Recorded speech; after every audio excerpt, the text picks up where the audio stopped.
Hermanos, a menudo solemos pensar en el libro de los Salmos como un libro que está desconectado, en el que hay diferentes composiciones y no nos detenemos a pensar cuál es la relación de un salmo con el otro, o si es que el salterio como un todo tiene un solo tema.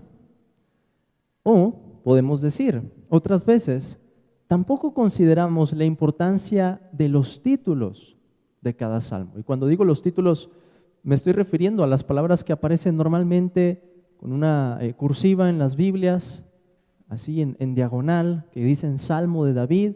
Y en este caso, hermanos, vean lo que dice al músico principal: Salmo de David para conmemorar. Conmemorar. Ok. ¿Conmemorar qué? Tenemos que preguntar. Y tenemos una pista, hermanos. Curiosamente, el Salmo 70 se parece mucho al final del Salmo 40. Vean por favor el Salmo 40, versículo 13. Salmo 40, 13.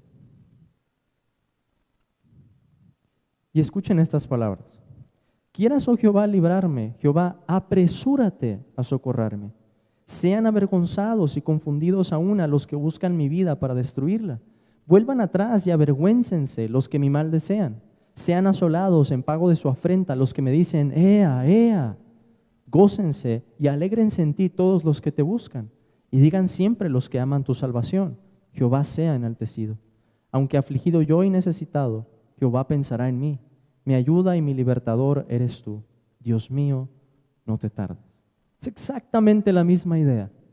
Una petición en la que el salmista con urgencia está diciendo, Señor, apresúrate a socorrerme. Después la mención acerca de sus enemigos, el juicio para ellos. Después una mención para el pueblo de Dios, los que aman la salvación del Señor. Y por último, una repetición de esa urgencia del salmista. ¿Por qué tenemos esto, hermanos? Y creo que esa es la razón por la que el Salmo dice para conmemorar. Porque está repitiendo palabras que ya se habían dicho en otro salmo. Son las mismas ideas. ¿Qué es exactamente de lo que se hace memoria aquí? Creo que podemos resumirlo así: el sufrimiento de David. Pero ¿por qué tenemos que recordar el sufrimiento de David? ¿Qué necesidad hay de que en nuestra memoria esté presente el sufrimiento de David? Hermanos, la vida de David y lo que encontramos en Salmos son las pinceladas de un cuadro. Y para pintar un cuadro, pues no basta con una sola pincelada, hay que aplicar varias capas de pintura. Lo que está haciendo la vida de David y lo que hace el libro de los Salmos es empezar a pintar esas pinceladas, el trasfondo, hermanos, de un retrato. Pero el retrato al final, adivinen qué, no es el retrato de David. El retrato que hay al final, cuando se termina de pintar, es el retrato del rostro de nuestro Señor Jesucristo. Y eso es lo que encontramos al final en el Nuevo Testamento. Pero la vida de David, hermanos, empieza a pintar el trasfondo y nos va dando pistas de cómo se va a ver la vida de otro David. Un David que Dios iba a levantar del mismo linaje, pero esta vez con una naturaleza divina, Dios y hombre, nuestro Señor Jesucristo. Lo que quiero decir es entonces, hermanos, que la razón por la que conmemoramos el sufrimiento de David es porque el sufrimiento de David apuntaba al sufrimiento de otro.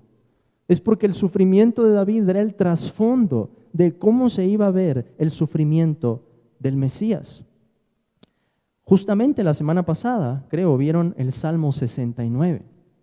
Y el Salmo 69 nos da referencias acerca de los sufrimientos de David en un sentido, pero nos apunta a ver los sufrimientos de Cristo.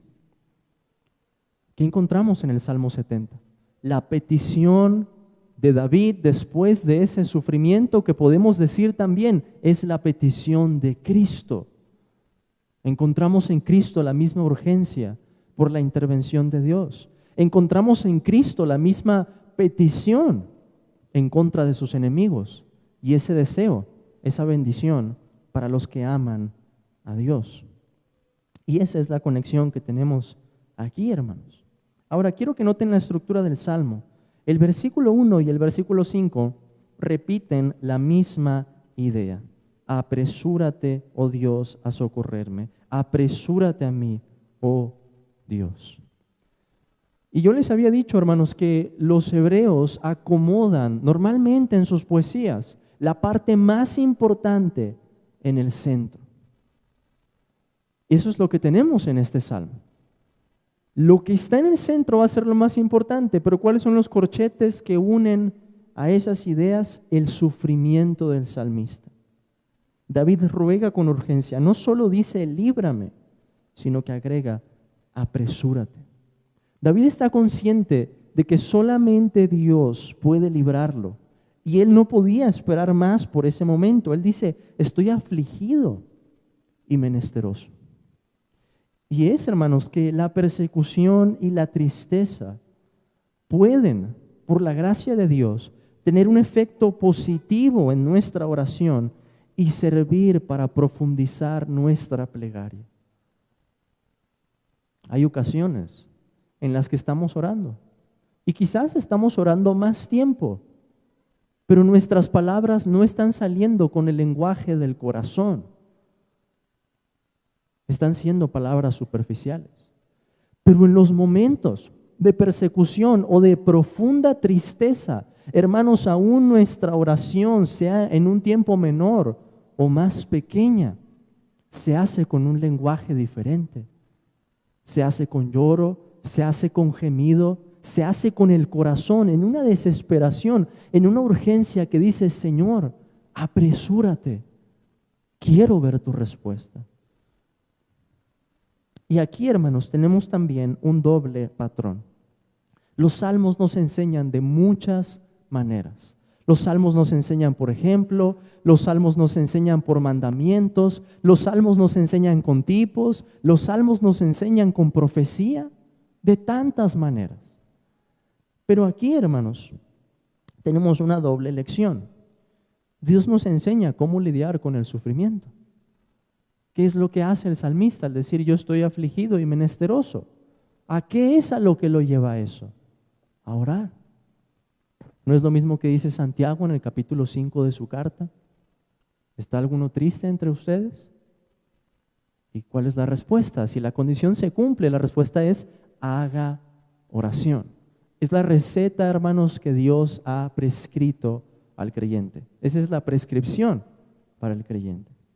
Pero además de enseñarnos cómo lidiar con el sufrimiento, yo les decía, tenemos un tipo aquí del anhelo del Mesías por la presencia e intervención de Dios. Es decir, en el clamor de David, escuchamos, al contemplar la revelación de Dios, el clamor de alguien mayor, Cristo Jesús.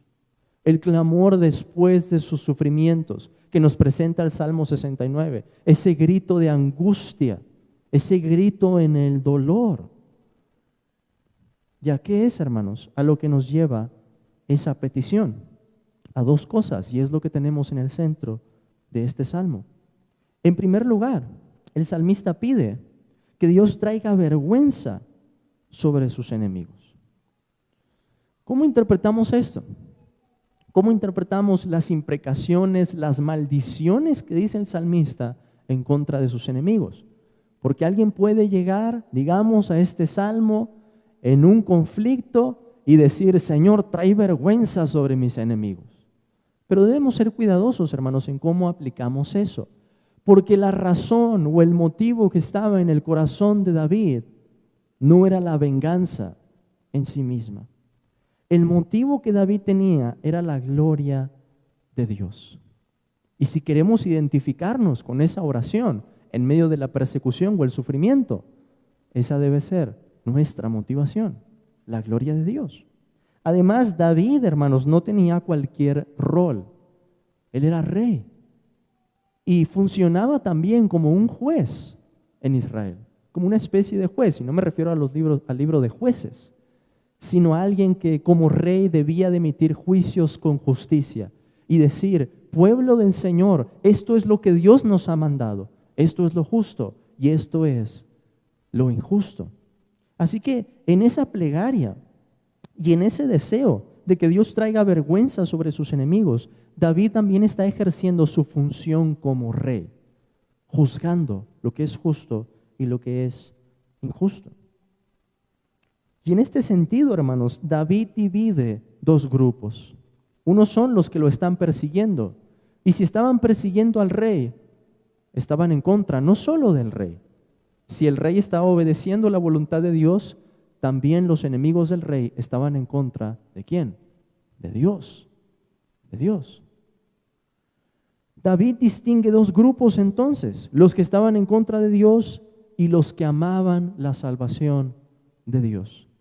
Y esa es la distinción que encontramos en el Evangelio. Aquellos que han puesto su fe en el Señor Jesucristo o aquellos que todavía no lo han hecho y se están oponiendo de una u otra manera en mayor o menor grado a Dios y a sus propósitos.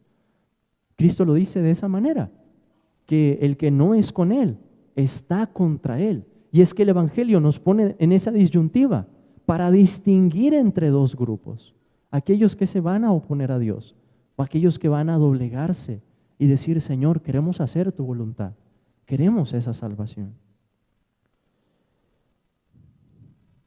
Esto nos recuerda además, hermanos, el patrón que vemos en la vida de Cristo.